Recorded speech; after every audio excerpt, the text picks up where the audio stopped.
Vattiyoorkavu ഫെറോനയിൽ students forum പരിശീലന പരിപാടി TOT സംഘടിപ്പിച്ചു.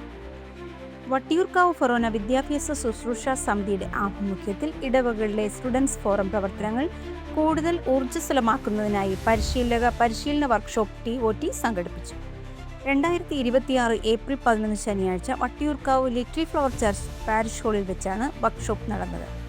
ഫെറോന വൈദിക കോർഡിനേറ്റർ ബഹുമാനപ്പെട്ട ഫാദർ രജീഷ് വി രാജൻ അധ്യക്ഷത വഹിച്ച പരിപാടിയിൽ അതിരൂപത വിദ്യാഭ്യാസ ശുശ്രൂഷ ഡയറക്ടർ ബഹുമാനപ്പെട്ട ഫാദർ സജു റോഡൻ പരിശീലന പരിപാടികൾക്ക് നേതൃത്വം നൽകി. സ്റ്റുഡൻസ് ഫോറത്തിന്റെ ചരിത്രം, ലക്ഷ്യങ്ങൾ, പ്രവർത്തന രീതികൾ എന്നിവയെക്കുറിച്ചും ഇടവക തലങ്ങളിൽ ഫോറം എങ്ങനെ കൂടുതൽ ആകർഷകമായും ഫലപ്രദമായും മുന്നോട്ട് കൊണ്ടുപോകാമെന്നും അദ്ദേഹം വിശദീകരിച്ചു.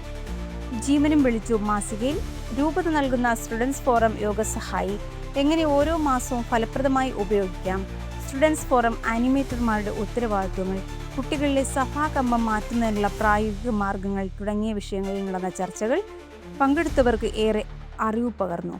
ഫെറോനയിലെ 8 ഇടവകളിൽ നിന്നുള്ള വിദ്യാഭ്യാസ സമിതി കൺവീനർമാരും സ്റ്റുഡൻസ് ഫോറം ആനിമേറ്റർമാരും ഉൾപ്പെടെ 13 അംഗങ്ങൾ വർക്ക്ഷോപ്പിൽ പങ്കെടുത്തു.